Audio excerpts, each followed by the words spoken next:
WWL Bobby Hebert, Saints grind out a win, and it's official. Panthers are the worst.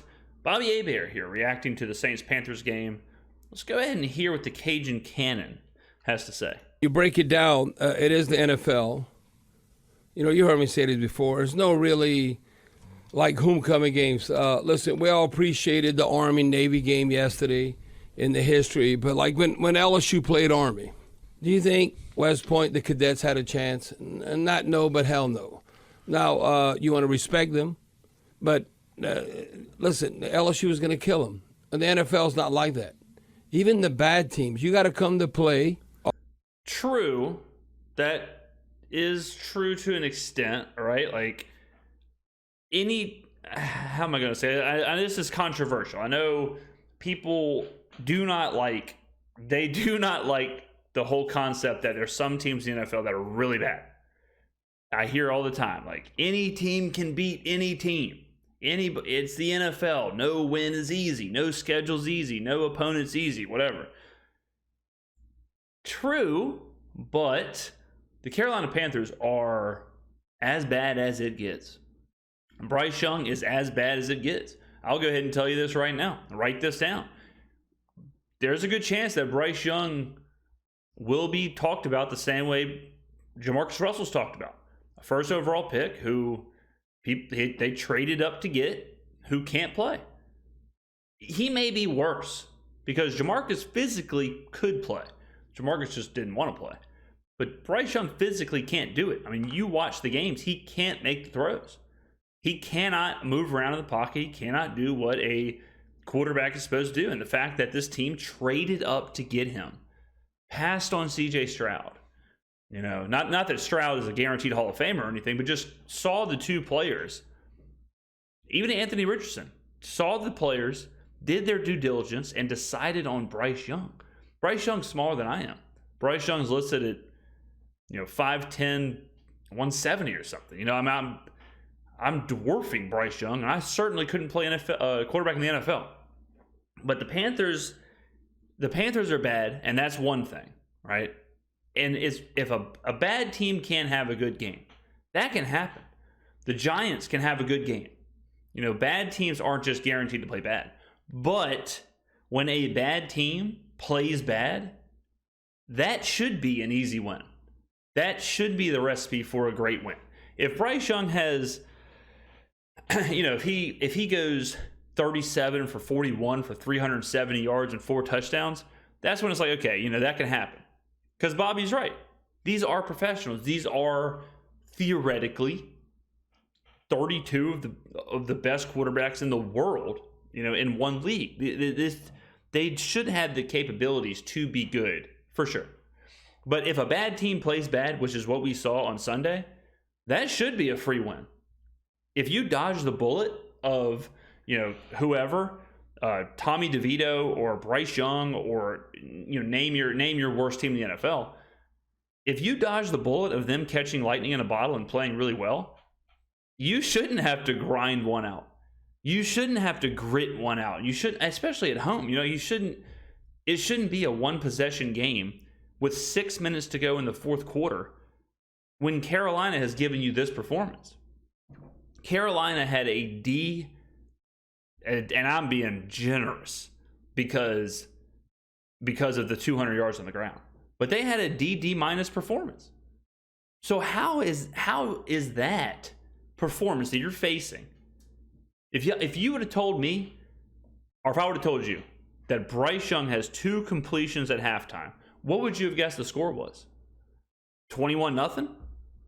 42-0? What about 7-3? What? How's that possible? How is it possible? How do they have more points than he has completions?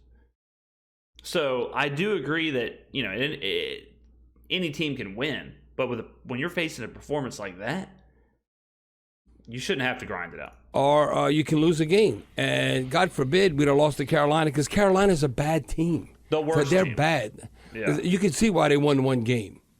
And Bryce Young, he has to go to a sports psychologist, I'm sure, right now.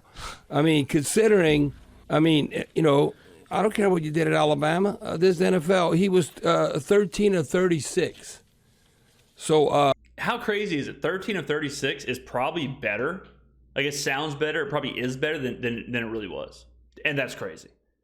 13 of 36 is horrific. Everyone here knows about my intramural 3-on-3 flag football championships at the University of Southern Mississippi. Well documented here. I've talked about it ad nauseum on this channel. I'm telling you right now, I could have, in an NFL game, I could have 2 completions at halftime. 100%. 100%. I could have 2. I could have done what Bryce Young did in the first half. Would I have physically survived? Maybe not. Actually, I wasn't going to bring this up. The night before, Saturday night, I'm walking through the French Quarter. I'm taking on a nice long walk. I'm on Royal Street, favorite street in the city. There's a second line happening, which if you're not from New Orleans, it's like a parade with people. It's usually after a wedding. There's a second line happening. They're shutting down the street. I'm trying to cross the street. So I get on the hop. I go off the sidewalk, hop into the road. There is a pothole that I didn't see. It was nighttime. Ankle breaks. Ankle snaps. Or ankle sprain. Depends on how you look at it. I thought it was broken at the time.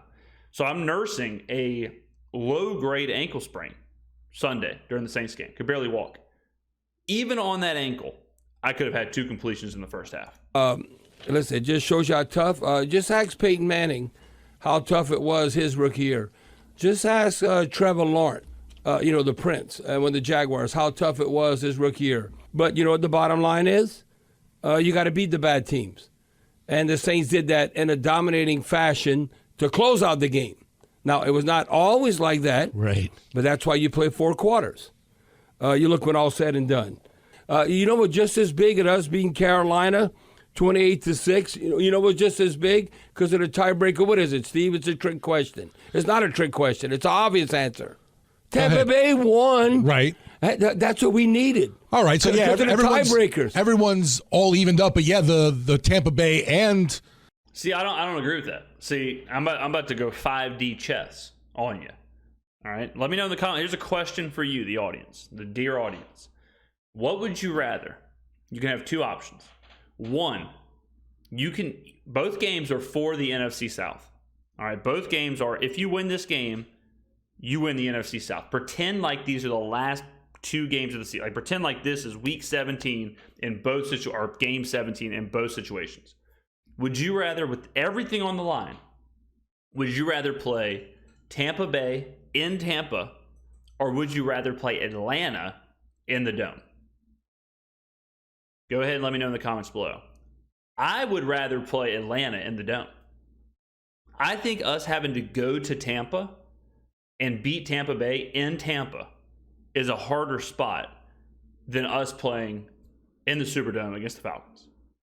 So what Hebert is saying is he's basically saying, like, he's saying we want Atlanta to lose. We want Atlanta to struggle. We want Tampa to win. We want Tampa to be in the driver's seat. We want whatever. I don't think it matters. I don't think it's the same thing. I don't know if he's factoring in the rivalry. I don't know if he's factoring in whatever, because it doesn't change the fact that we have to win all these games. We play Carolina. We play Tampa. We play Atlanta. I don't care if it's Tampa winning the South. I don't care if it's Atlanta winning the South. We have to take care of business. So all that does to me is that makes now the Tampa game even harder. And it makes the Tampa game where there's way more pressure on it. So it's kind of like what we talked about previewing the Carolina game. It's not so much about what's happening outside of the Saints. It's more about the Saints. The Saints have to take care of business. They have to go 5-0 in the last 5 games. That's it. And the only way they do that is if they get themselves sorted out. If they get themselves figured out, if they get the team figured out, if they get the offense figured out, if they get the defense figured out, the running game, the personnel, all that stuff. It really doesn't matter what Tampa's doing, what Atlanta's doing, what the Giants are doing, what the Rams are doing, what the Panthers are doing. It's the Saints. That's it. The Saints have to figure themselves out. The Tampa Bay is secondary. Carolina, what they were trying to do schematically, secondary. Atlanta, secondary. The Saints are playing one opponent themselves. That's it every week. Can the Saints put together a good effort? That's the question you have to ask every single week. Can they be efficient? Can they be an existing team? Can they be something that looks like an offense in 2023?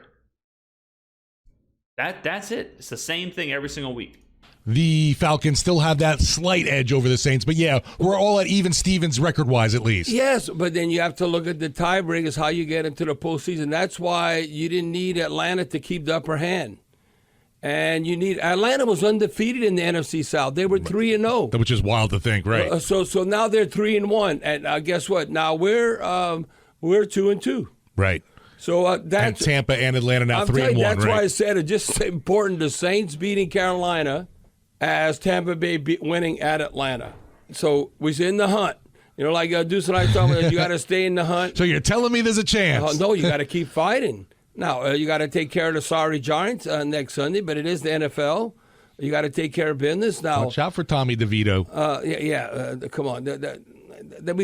Well, I'm not going to say it can't happen. Exactly. But we got to take care. I would say the Giants are better than Carolina. I would say Carolina's the worst team in the NFL. I think right now, with Frank Reich leaving, the interim coach Tabor in there, they're already having problems with the offense, the weapons. They just have nothing. The Giants at least have like Daboll. They at least have some playmakers on defense, and they can kind of exist, But the Panthers are just awful. If the Panthers had the number 1 overall pick, I understand that the Bears will and all that stuff, but I think Carolina would take quarterback. I don't know what they would do with Bryce Young. I don't know if you could trade him or how that works. I don't know. I've never seen something like that where the year after you take a quarterback first overall, you take another quarterback first overall. But I think they would take Caleb Williams, and I don't think Bryce Young would have very much trade value. So that'd be wild. I mean, obviously it's not possible, but that would be wild to watch. Care of business with that. No, the toughest game, even though because the NFC South is a little weak this year. No, the bottom line is you got to beat at Tampa and you got to beat Atlanta to close out the season. Now, that's what I was saying. Like that, and Hebert took a while to get there, but what's happening right now, as far as like the standings and the tiebreakers and the teams and it really doesn't matter because you still have to win out. So that's why I'm saying like he's making a big deal about Tampa winning. It might be a big deal right now in this moment, but in this moment doesn't matter. What matters is beating Tampa, beating Atlanta, and as long as you do all that, you win the South. As long as you do all that, you're rocking and rolling. So yeah, as far as this week, as far as like in this very short term situation, it matters. But the goal, the grand scheme of things, stays the same. The mission stays the same. The mission is unchanged by weekly results unless we lose. That's it. If we lose, then it's over. Then season's over, all that stuff. But as long as we keep winning, the objective is the same. To me, maybe not as much as the Lions. And the Lions, look, they lost to the Bears today. Division game, division opponent. But it's going to be tough to go at the Rams. When you look at that Thursday night game, and we have the Rams. Here, fall in the background. So what is going on here? I mean, they got a phone blasting off in the background. Production level, guys, come on! If they need my help, reach out. I will happily help produce WWL. I don't know whose phone that is, but anyway, to win on Thursday night against the Rams, no, it's gonna be tough. Look, they just lost in overtime at Baltimore. Yeah. So Matthew Stafford. So, but that's down the road. You got to take care of business now. We did that against the Panthers. And then you got to take care of business against the Giants. To win, go on a winning streak. We were on a 3-game losing streak. We snapped that.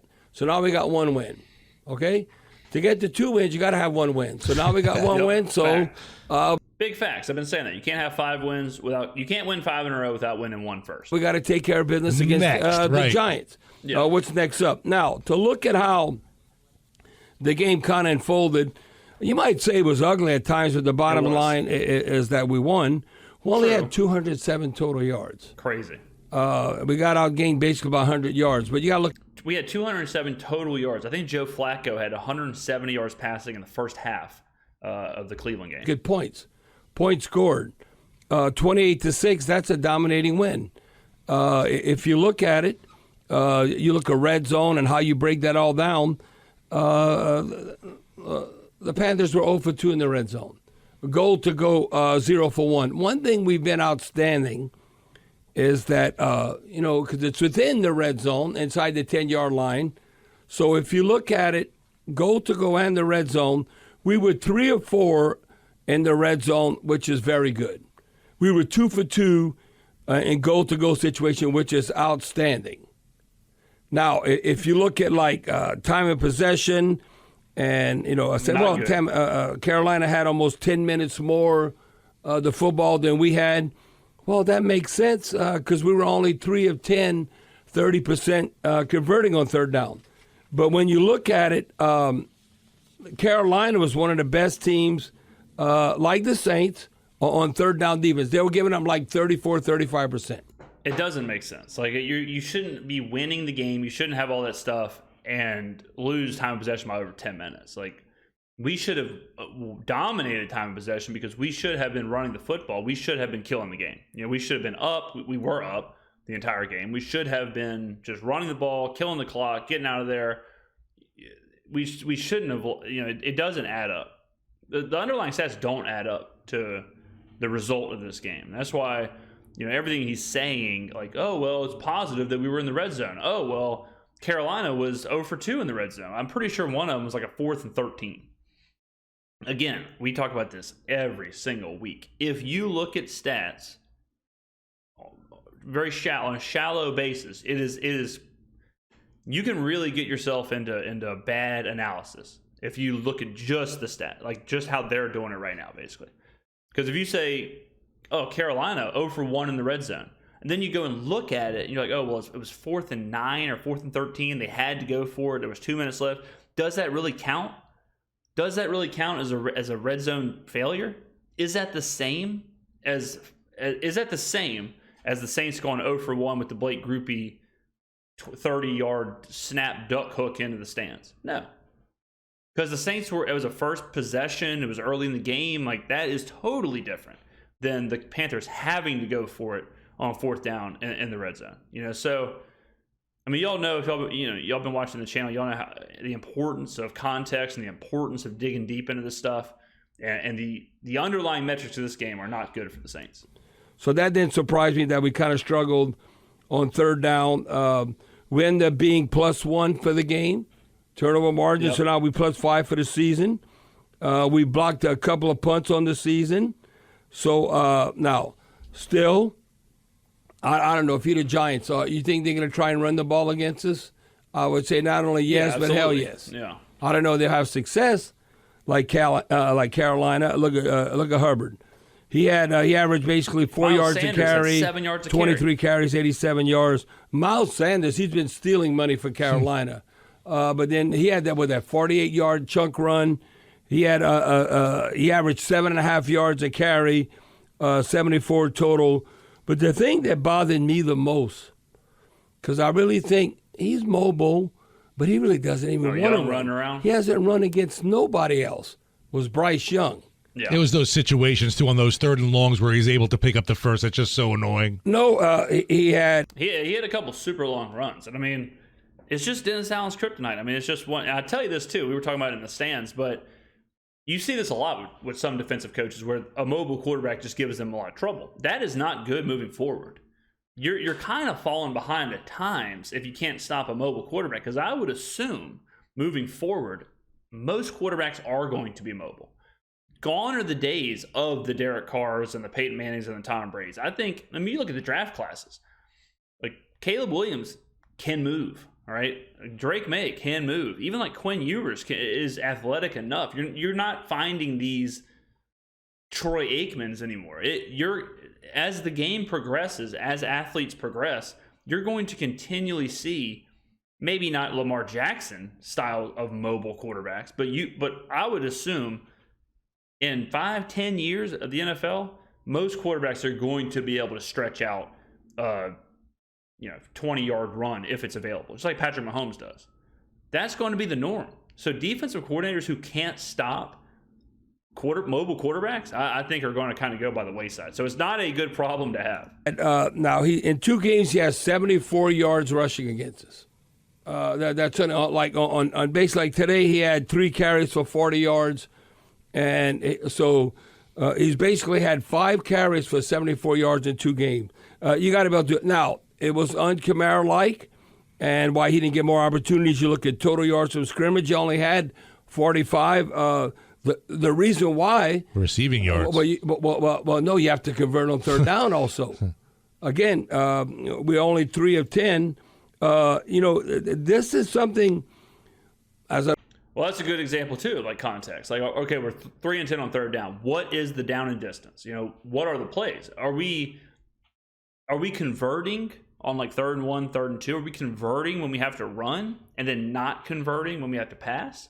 Because if that's the case, that makes sense. Because the Saints did have trouble this game passing the ball. So if you told me that the 3 conversions were on like 3rd and 3, 3rd and 2, 3rd and 1, something like that, and we were running the ball for the first down, sure, lines up simultaneously.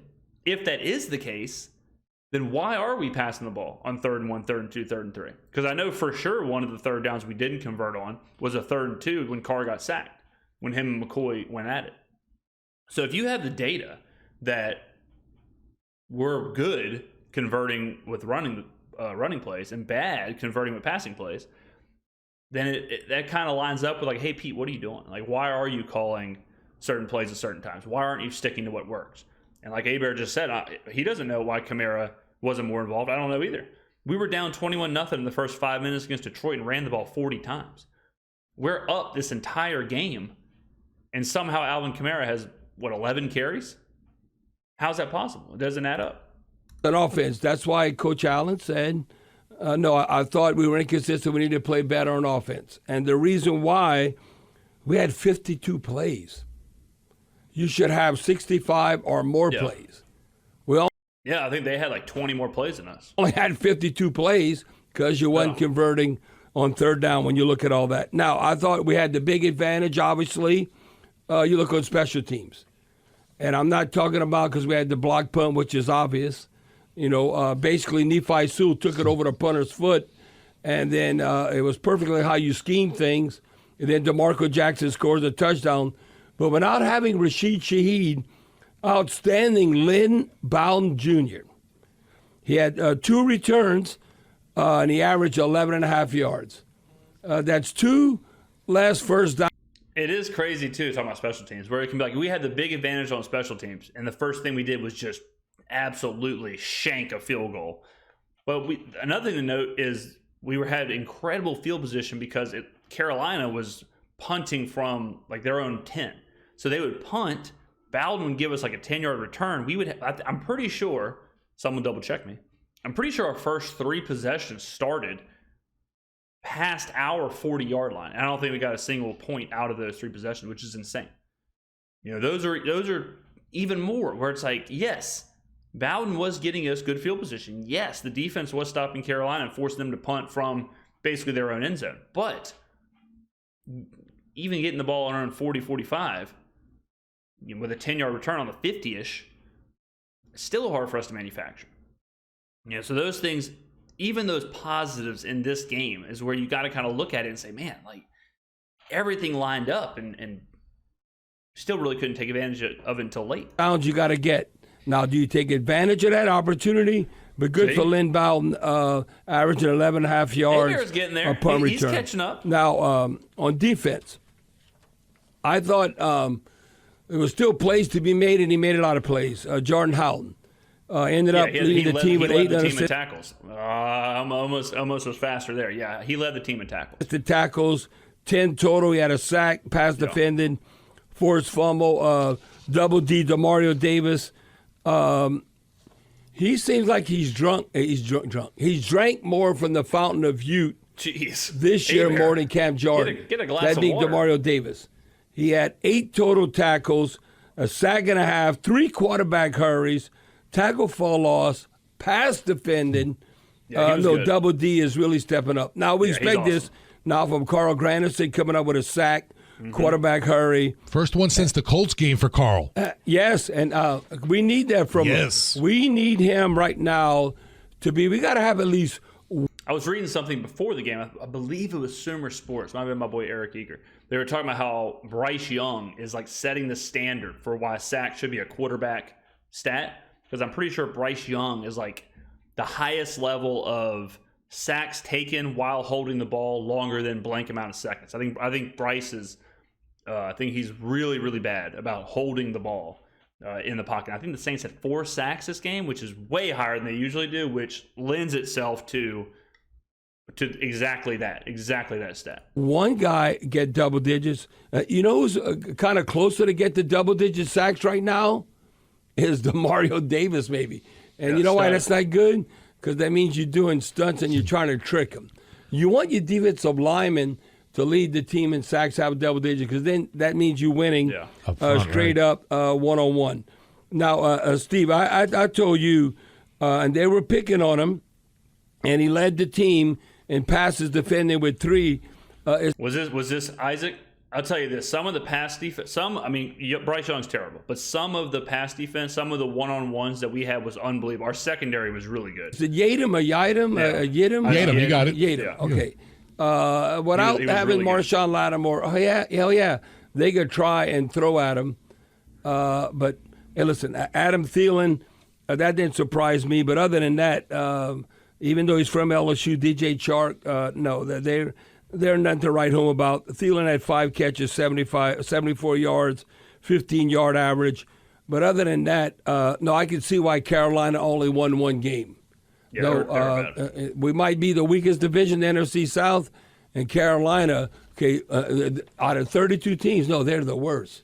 Carolina's bad. But again, it's a game. It's a victory, and we swept them. Well, that's what, if we at least trending or heading in the right direction, you got to beat a sorry-ass team like Carolina.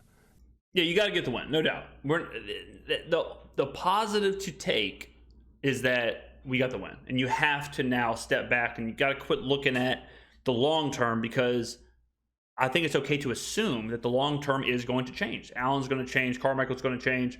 We'll have a new scheme, new identity, new all that stuff. So we can't get bogged down. And it's hard for me because I do look at personnel packages. I do look at what plays are we running at certain times. I do look at those like complex coaching decisions. And, we talk about like timeouts taken and like all that stuff. But you can't get bogged down in that right now because we already know that's going to change. So you do have to kind of step back and look at things as just, okay, we did get the win, on to next week. We have 5 check boxes. We checked 1. Now we got to check the one next to the Giants. Ladies and gentlemen, let me know in the comments below what you think about this. Everything said, talked about a lot. We'll be covering this game all week long. Thank you for watching. Thank you for supporting the fastest growing channel in New Orleans sports media. No one can do what we do, ladies and gentlemen. Thank you. We'll see you in the next video.